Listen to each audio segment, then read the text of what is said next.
उत्तल दर्पण द्वारा प्रतिबिंब का बनना। अब इसमें की ध्यान देंगे, उत्तल दर्पण बता चुके हैं, ये कौन सा दर्पण है? उत्तल दर्पण। इसका जो परावर्तक सतह होता है वह कैसा होता है?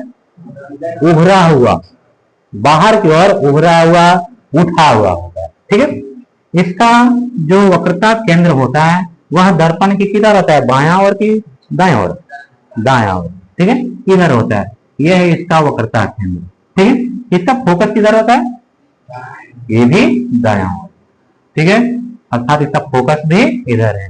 बता सकते हैं इधर क्या है? इस दर्पण में बाकी आप लोग जो भी पद बताए थे, दर्पण का ध्रुव, वक्रता केंद्र, वक्रता त्रिज्या, ठीक है, फोकस, फोकस दूरी, इधर कुछ है? कुछ नहीं, सब कुछ कहां? दाहिना तरफ, अंदर में। और ये भी कैसा? वास्तविक या आभासी? आभासी है, यानी वास्तव में इसमें कुछ नहीं। ठीक है, तो इधर वस्तु हम कहां रखें? कोई इसका निर्देश बिंदु नहीं, कोई एड्रेस रहता है कि इसके बगल में, उसके आगे, उसके पीछे, तब में कुछ रखते हैं। अब इस पर वैसा कुछ नहीं है। ठीक है, तो कुछ नहीं है, इसमें वस्तु हम रख करके देखते हैं। सबसे पहले दर्पण के नजदीक, कहां रखते हैं? दर्पण के नजदीक में। ठीक है, अब दर्पण के नजदीक हम यहाँ पर एक वस्तु रखें, पहला किरण वही रहेंगे मुख्य अक्ष के समांतर। ठीक है, बता चुके हैं परावर्तन के बाद ये क्या होगा?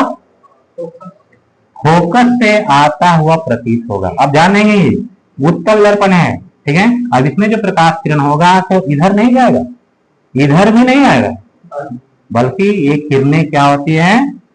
इधर परावर्तन होकर के ये इधर जाए। यानी सामने से यहां से देखें तो ऐसा लगेगा कि कहां से आ रहा है? फोकस से। ठीक है, पहला किरण मुख्य अक्ष के समांतर, और समांतर किरणें परावर्तन के बाद फोकस से होता हुआ आपतित होता है, परावर्तित होता है। ठीक है, दूसरा फोकस की दिशा में आपतित किरण। अब फोकस इसका यहाँ है, ध्यान दो। ठीक है, फोकस इसका यहाँ है। अब इसकी दिशा में आपतित किरण, इस दिशा में किरण आया। अब बताओ, जब फोकस की दिशा में किरण आएगी तो क्या होगा? फोकस की दिशा में आपतित किरण परावर्तन के बाद मुख्य अक्ष के समांतर निकलती है। ठीक है, वक्रता केंद्र की दिशा में जब आती है तब वापस उसी दिशा में लौट जाती है। जितना लिखें रोज इसको पढ़ते रहना, तो छोटा छोटा बात आपको बार बार याद करना पड़ेगा। ठीक है, तो फोकस की दिशा में किरण जा रहा है, परावर्तन के बाद ये क्या होगा? मुख्य अक्ष के समांतर। अब बताओ ये दोनों किरणें कैसा है? कन्वर्जिंग, डाइवर्जिंग या पैरेलल? डाइवर्जिंग है। अब सारी क्या इधर ये कहीं मिलेंगे?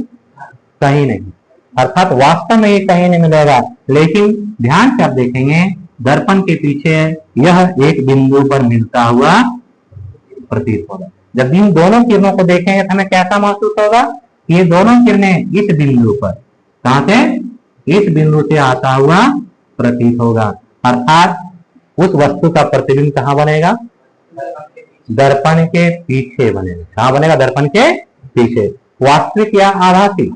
आभासी प्रतिबिंब, और आकार में इस वस्तु से छोटा होगा। ठीक, अब दूसरा चीज ध्यान, अब इसी वस्तु को क्या करते हैं? थोड़ा सा पीछे ले आते हैं। यहां पर इस वस्तु को थोड़ा सा पीछे ले आए, फिर से वही काम, पहला मुख्य अक्ष के परावर्तन के बाद ये इधर। ठीक है, दूसरा फोकस की दिशा में आपतित किरण। दूसरा क्या लेंगे? फोकस की दिशा में, ये मुख्य अक्ष के समान। क्या ये भी इधर मिलेंगे कहीं पर? कहीं नहीं। और ये भी ऐसा लगेगा कि ये दर्पण के पीछे यहां से। ठीक है, यानी यहां भी प्रतिबिंब कैसा बना? आभासी, सीधा और छोटा। ठीक है, थोड़ा सा और दूर ले जाएंगे, अभी देखेंगे जब वस्तु यहां थे तो प्रतिबिंब यहां पर, जब वस्तु को दर्पण से थोड़ा दूर ले गए तो प्रतिबिंब किधर गया? पीछे, मतलब किसकी ओर? दर्पण के फोकस की ओर। इधर फोकस की, और दूर ले जाएंगे तब बताओ कहां जाएंगे? थोड़ा सा और उधर। ठीक है, और जब अनंत पर चला जाएगा तब उसका प्रतिबिंब कहां बन जाएगा? फोकस पर बन जाएगा।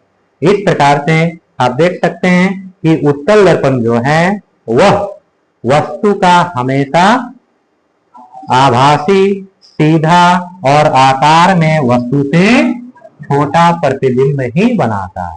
ठीक है, वस्तु कहीं भी रहे, दर्पण के नजदीक रहे, दूर रहे, बहुत दूर रहे, उसका प्रतिबिंब हमेशा कैसा बनेगा? आभासी, सीधा और छोटा। दूसरा चीज आपको याद रखना है कि वस्तु को जैसे से दर्पण से दूर करते जाएंगे, प्रतिबिंब दर्पण से किधर खिसकते जाएगा? फोकस की ओर।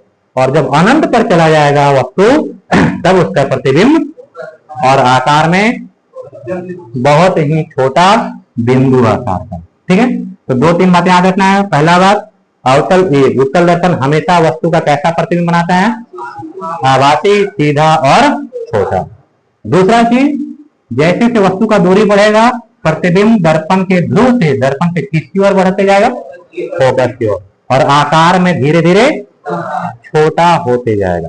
ठीक है, आकार में धीरे धीरे छोटा होते जाएगा। और जब वस्तु अनंत पर चला जाएगा तो प्रतिबिंब फोकस पर ही बनेगा।